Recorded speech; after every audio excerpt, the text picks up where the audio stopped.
Good, but now we come to something I've been looking for all day.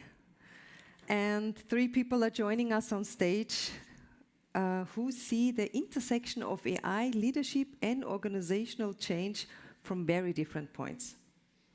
So we have questions for them. And first up, she has over 20 years at EY. She leads AI and data transformation at the partner level. And she was named Microsoft Power Woman Austria 2025. Welcome, Susanne Zach.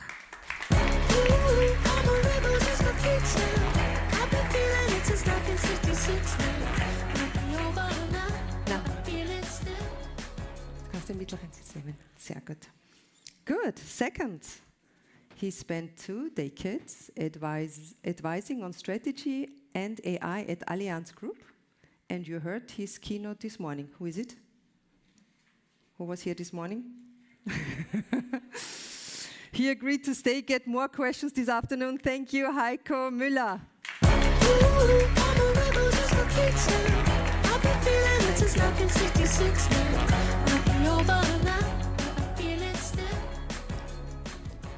And third, with over 30 years of experience in digital and AI transformation, focused on one thing above all, keeping the human factor central. Welcome, Nahed Hatahet.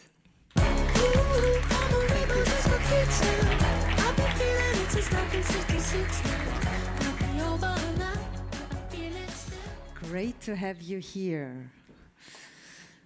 I have prepared questions, but if there are any questions from your side, please feel free to use the Slido or Florian. Florian, he's like Speedy Gonzalez. Who knows Speedy Gonzalez? Really, if you have a question you want to ask directly, he will be at your help. Good. Then let's start. Leadership shift. Susanne, where has AI challenged how you see your role as a leader, not just how you do your work?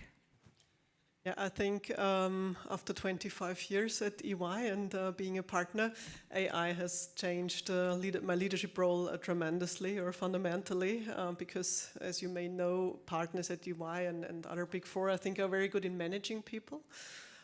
So I have a team of 40 people now, and of course I don't have enough time to lead them really. So to develop them, to spare them, to coach them. So with AI I was able to automate the managing tasks a little bit. So the team created a code agent that was able to have a full transparency for all the resource planning for the first time, and so this helps me very much in managing the team. So I have much more time to guide them, to put emphasize on their strength, and to fulfill the leadership role.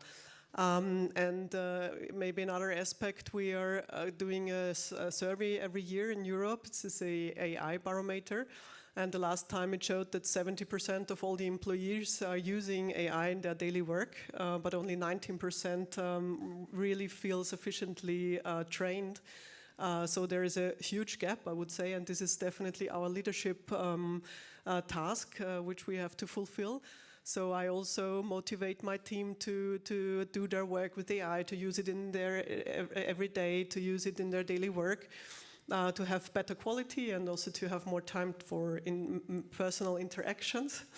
And of course, we're also thinking about how AI will transform our business model in the consulting practice. Currently, there happens a lot. And I know that it's always a problem to give them time for training and for experiencing and doing things with AI. So I really offer them, please take your time and do training, play with AI, practice and play. Yesterday, for example, we had a training session, 1.5 hours, where we taught how to prompt and how to use it in our consulting practice. So these are things that changed a lot. And also another aspect is I don't have to know anything anymore, because I think knowledge is something that is here. So we must come in this situation to bless you. Sorry. should I stop or? No, but this is something we must come in this learn it all culture, and to motivate everybody and be as a role model. Yesterday I programmed a little thing with AI, and during my studies I always delegated programming. But now I'm able to do it with AI, and this is great, and I'm always happy with the results. Yeah. Wow. Heiko, what's your opinion on that? I like what I'm hearing. For me, it really starts with ourselves, right? To see how do we become a role model? How can we show this kind of openness? And if I look back like 2 years ago, I worked completely different, and only by checking it out, by myself testing how it works, I realized the potential, and I was also able then to advise in projects I'm doing with Haufe to see what is it really, what's the effect I'm experiencing myself, and then I guess it starts with ourselves to realize this potential, and then also to reflect what does it mean for leadership. Just in the break I had a nice conversation and we were talking about leadership is getting more and more to-dos. Yes, that's right. But I feel in this shift, we need the leadership as a role model to show the effects, and also to have this kind of openness for the technology shift, and then to act as a role model for the teams.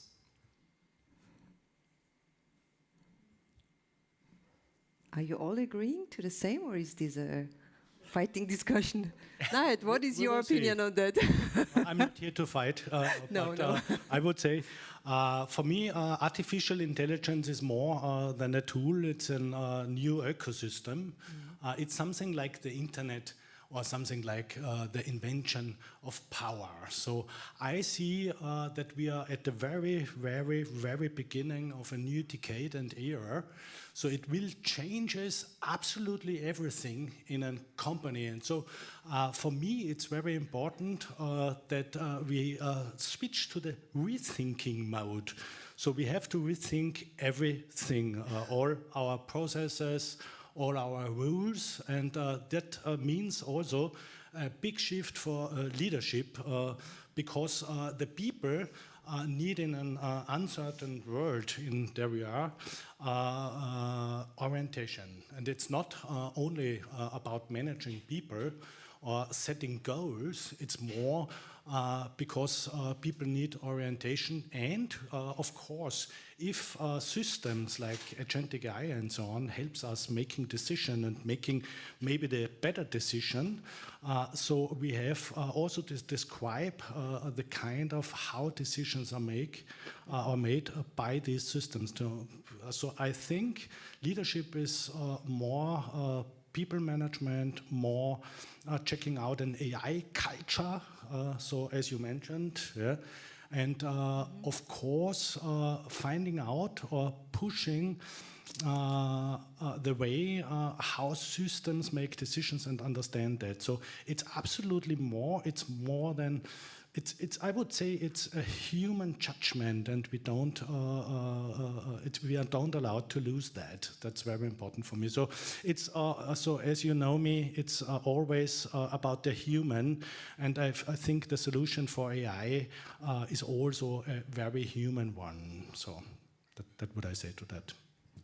Thank you. So actually, the question was also, are you still leading people or increasingly designing the systems that make decisions? Heiko, it seems. Absolutely, the second one, right? As you rightly said, the way we are making decisions is changing, right? It's not like in an org chart top down. It's across the organization. We have the AI, we have recommendations, we have the humans and AI in the loop.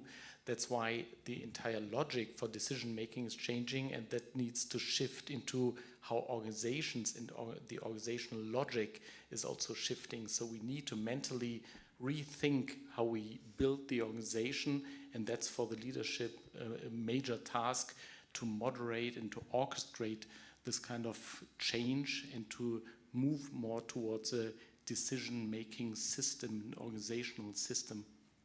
Mm-hmm. Thank you. I'm just wondering, 40 people, how you lead them, Susanne? It's You huge. should ask them.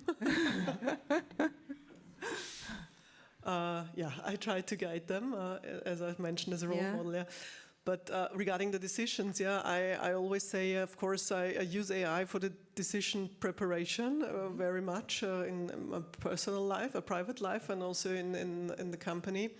And instead of looking into the crystal ball, I meet decisions based on historical data. And because now it's possible to have the transparency and the data quality, because we are forced to increase the data quality, otherwise we can't use AI. Definitely, and I think this is the most important thing, that when we take decisions based on historical data, to have a good data quality. And with regards to are we changing the systems? I always say AI transformation is a business transformation, and of course we have to rethink our business. And AI is a tool, and the technology will follow the business goals. So for us, it's very important for ourselves and also for our clients that they rethink their business strategy in the first step. And don't see the AI transformation as a project. It's an ongoing process. It came to stay, yeah? Yeah, thank you. That leads me to the next question. At what point does AI stop being a productivity tool and become an operating model question, as you mentioned also in your speech, in your organization?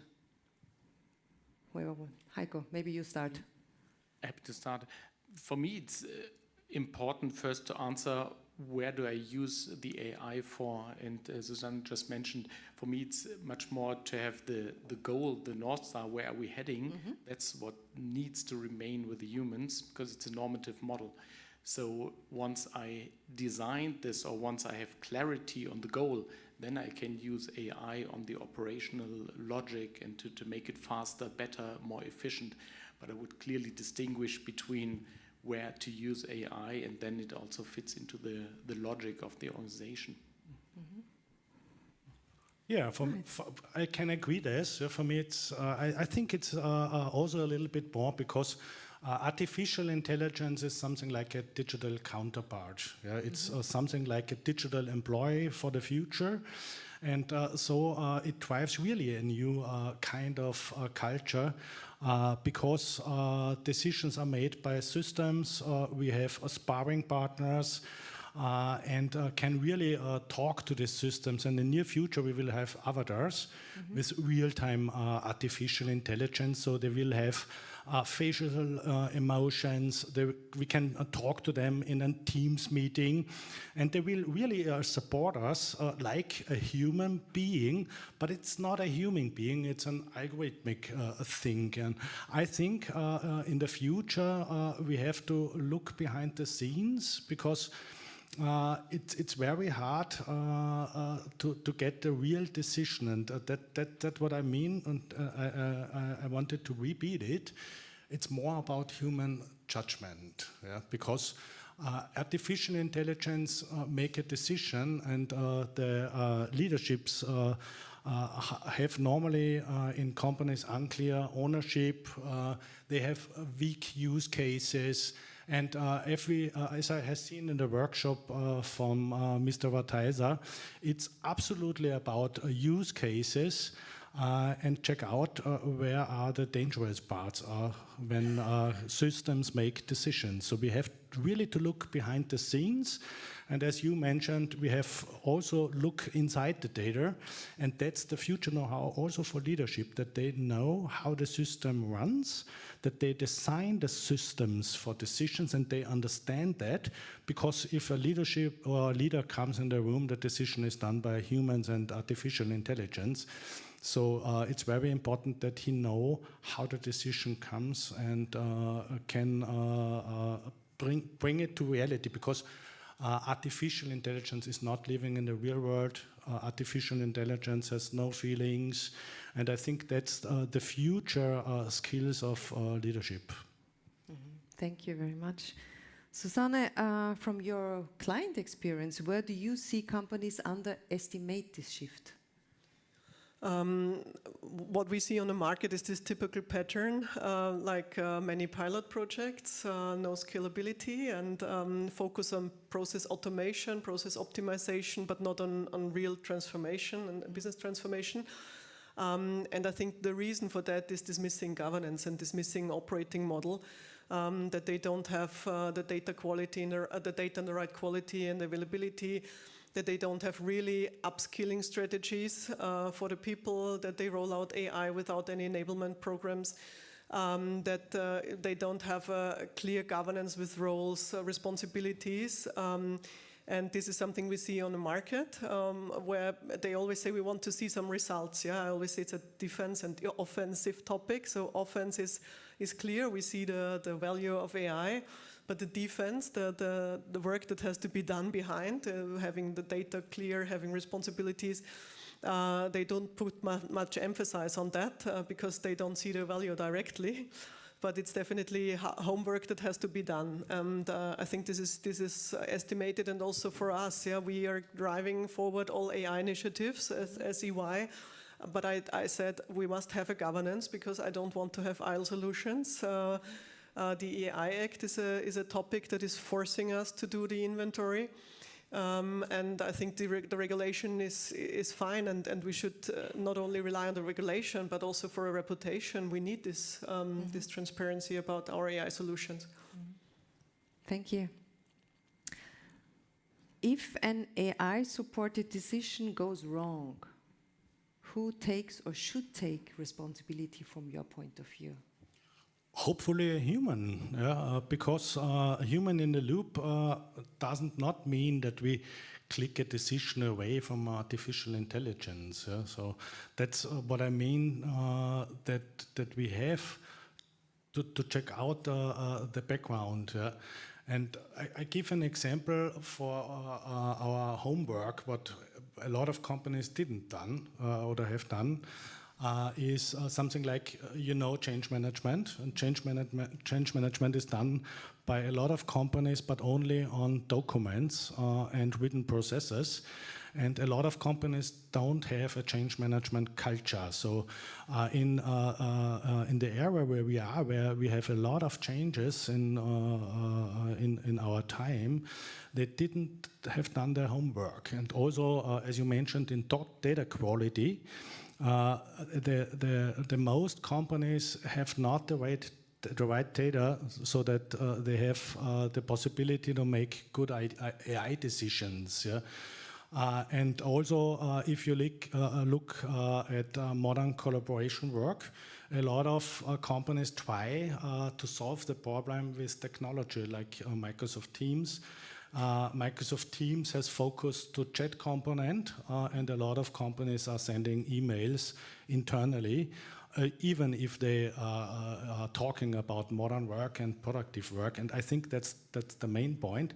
It's not about AI, and it's not about technology. It's more about an AI culture. And I would say that is the main focus for the future. Heiko. I would just add on this, as you said, it's not a technology focus, it's an organizational, it's a base technology that's coming into the play. So we really need to rethink how organizations work in order ecosystem. to make, it's an ecosystem, exactly. So we need to rethink how these decisions are made, and not only the trust perspective is for the single decision, but for the entire system. And also talking about change management, how do I make sure that I act as a transformative leader to make sure that I engage all my team and make sure that they also trust into the entire system. So it's not only just me, but how do I as a leader make sure that I embrace my entire team or the entire organization to use or to amplify AI as a technology, as a base technology. Mm-hmm. So you all three mentioned now we should change, we should rethink. You all three said it. Who is we? Who is we? All of us. Everybody. Every human being in a company has to rethink, of course, and of course, hopefully, the first one who are rethinking are the leaders, hopefully. Absolutely. I mean, if I compare it to the internet, we cannot live without the internet anymore. We cannot even imagine. And if we take this as an example, soon everybody will also leverage or use AI, and obviously leadership has a prime spot in this, but it applies to all of us. It's quite funny because you're talking about the internet. Internet was an ecosystem itself, and I would describe it in the internet area. A lot of companies thought about home pages, and they have done home pages and said that was the internet. Yeah? And in real, if you look at the internet today, it's an absolutely ecosystem for everything, and everyone is using the internet. And I think it's the decade for something like this on an AI era. Yeah? So we are thinking about agents, we are thinking about AI as question answering machines. But we even don't understand what it happens in future because we don't know this future. So I think the best moment to be prepared for the future is to have the skill to change yourself on every day on the changing environment that AI do every day with us. I think but this is a very personal thing, and it's a very human thing, and that what I mean, that we have something in front of us that's absolute bigger than making a homepage. And some companies who understand this, they are known today as Amazon, Google, and so on. And for you all, you should rethink the world in such a kind so that you can be tomorrow, hopefully, Google or Amazon or something like that. Regarding the change management, I think the biggest aspect is fear in this regard. So when we do projects, it's really a challenge to motivate the people to come with ideas as well. And knowledge, of course, is the other thing, because they don't know what to do with AI. So we have to fight for the awareness in the company, and that the people don't have fear that they will lose their job, because AI should be an asset that helps them doing their job and not to kill their jobs. So this is something that, therefore, every AI transformation we guide is done with the change management part. We always involve our people consulting colleagues, and also for data democratization, when you want to share data. This is all about trust. Who is using my data? What are they doing with my data? Trust and transparency as well, yeah. Now came to my mind your speech, Gunther, from the very beginning. Imagine you are dead in 2.5 years. This changes a lot of perspective to let go and really rethink and dare to rethink, because this is what I face the most when I'm working with clients, daring to rethink and let the old go. And yeah, but this leads me. Sorry, but I think fear is real. If you look at Amazon, they have pulled out, I think, 300,000 people in 6 months. And they communicate that they have done it with agentic AI. So it's all about money, you know, and the companies want money. And so I think that's also very important, that we maybe need another economic system for this decade, of a decade when not only humans will work, because humans will work beside machines, and so maybe we can talk about machine taxes as 10 years, 15 years before, but we need another economic system for that, that is not built on only human work. So I think the fear is here, and it's absolutely okay. No, it's real, yeah. If AI makes learning faster and easier, now I'm thinking about Claude's presentation, what kinds of thinking, judgment, and or capabilities might we be at risk of losing? Sorry. Susanne, please. My daughter comes into my mind for this question. Yeah. Because yesterday I was sitting with her doing the maths homework, and it was done online, and it was 8 o'clock in the evening, and she says, I will take a picture and put it into ChatGPT and it will solve it, and it really solved it. But the second answer was wrong. And there she was, what can I do now? So I ask again, rethink it a little bit. You're right, the ChatGPT didn't read one sentence. And I think this is the challenge, because we can judge it. But what about the next generation? They can't, and I think this will be our biggest challenge, to help them. I don't have to teach her how to use ChatGPT, but I think I have to help her when she must think about how if the answer is correct or not. Smart daughter. Heiko. Yeah, I think critical thinking is key in order also to feed the system. I mean, the AI is not ready to go. We need to feed it. And talking about the FOBO we heard earlier on, for me, the team we have in place right now is key in order to feed the system. So I need everybody in the team in order to make a better AI and to also foster this kind of critical thinking. Only then I will be able to have a proper AI working. Otherwise, it's just technology, but it's not framed, it's not put into perspective, and not focused on the organizational goals. I written down a statement for that. So in my opinion, AI should support learning, but it should never replace the human work of understanding. And also, as I mentioned, it's a human judgment. Yeah? So I think that's the most important part, that people can hinterfragen,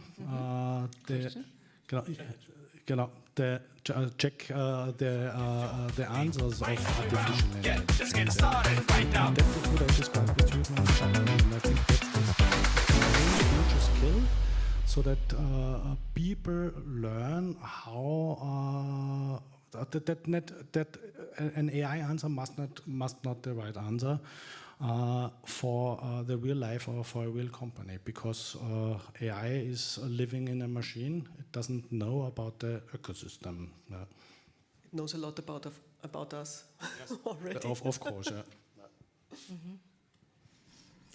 Brings me still back to the question we already had in some of your answers, because when I think of my son, 7 years ago, I told him about future AI and other topics and autonomous driving.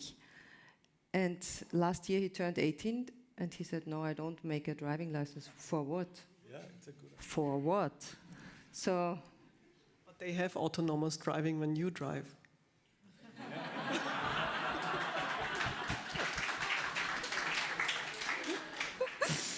Good point. Point for you. So I see we are coming to an end of time, so I want to also give space to you, but I have a Spitfire round. One question which to all three of you, very fast, 30 seconds answer. One decision you would never delegate to an AI, and why? For real, I think it's no decision. I think there are some decisions, they are maybe not important or where we are allowed to make faults, but in a company, if we think from the perspective of a leadership, I think it has always done with a human beside. In combination, yes. For you personally, which question would you never, which decision would you never personally delegate? Just get started right now. I wouldn't delegate the decision that has where my kids need me and need my help. I would say, so everything that requires my heart instead of my autonomous decisions. Thank you. And I would Heiko? add the values. I mean, values, that's what I'm standing for. I cannot delegate it to a machine. It's a normative system, so I can only reproduce what's somewhere out there, but it's not reflecting what I'm standing for. So values would be something for me I would never delegate. Wow, values, heart. Lovely. Dear audience, any question which you want to ask as a last stage? Florian is ready to jump. There are some more, I said. Okay.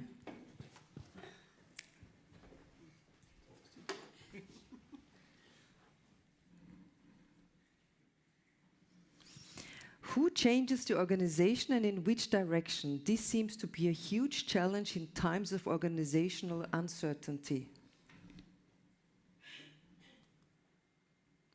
Who changes the organization and in which direction? Any idea who wants to answer? Who can help? Our guests? I can give it a try. Yeah. For me, it's the entire organization, but leadership is providing the guardrails and setting direction. But I cannot initiate a change with just myself. So I need this kind of guiding coalition Kotta is always talking about.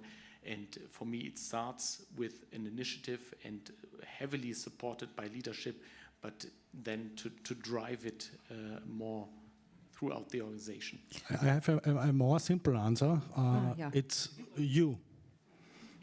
Yeah, yes, but I guess I know from which this direction comes from, because I had a chat in the break and I fully felt the person when she was talking that yes, we need to think before we make decisions, but then you have a board who is not making decisions.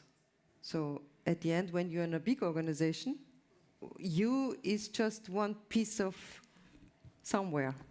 No, because management buy-in is one of the key success factors, I would say, in an AI transformation. And I always say when we're doing an AI project or a data project, we need a business sponsor that is in the management and not in the IT, because that's also difficult. And this is something we are always requesting. Yeah, thank you that you mentioned it's not in the IT. It's not an IT project. Yeah, but it shows it's an organizational topic. It's not a tool topic. Yeah. Absolutely. What would you recommend companies with AI enablement programs, but the employees just don't use them? Lead by example. Lead by example. I've seen various projects where the senior management seems to be committed, but actually they're not leading by example, and this immediately goes into the organization. I get feedback like, why should I use it? My senior manager is also not using it. So I think it's so important to think it from the top to the bottom. I also told my team, please prepare a trainings plan for AI. So we have basics, fundamentals, and then we have advanced. And I said I will attend all trainings from prompting, standard prompting, until productive solutions, AI solutions. So maybe it will be challenging for me, but I said I will participate. I think it's Great, huh? She's a role model. It's also about understanding. If people understand what will be changed, and maybe we have very good use cases where they are happy about that, then maybe the learning effect is a better one. But sending people to prompt trainings, yes, it's fine, but it's not the solution, I think. Yeah. Leads back to what you said at the beginning, that they need orientation. So why and what for? I think so, yeah. Thank you very much. There's one more question. Yes, one more question. Yeah, one last question. I love the idea of, it seems to me AI is an opportunity for leaders to foster critical thinking, right? And so my question was, from your experience, what are some of the habits that the leaders need to get into to foster critical thinking from people? I hope my question is clear. Good question. Who wants to answer? Heiko? Yes. What kind of habits do we need to get into to foster critical thinking in people? Yeah. Because it seems to be, what you said, it seems to be critical. It seems to be a key element of developing an AI culture. Right? What we've done in one project was to have a kind of a AI sparrings partner next to you for each senior leadership person. And this was fed by exactly the topics this leadership person was dealing with. And I feel this could be a way to foster critical thinking, because if you then turn it into, okay, always ask the naughty questions, then it might trigger something and reflect also into the leadership behavior and into the organization. Yeah, and I also think time is an aspect because we have to give them time to for critical thinking, because when they are always rushing from one topic to the other, they don't have enough opportunities to think deeper into the topic, and so they will rely easier on the AI result. Yeah, I always say sleep over important decision, otherwise you make a mess. Yeah. Thank you very much. Thank you, Heiko. Thank you, Susanne. Thank you, Nahed. Thank you. Thank you for your time, for your exchange. Lift your feet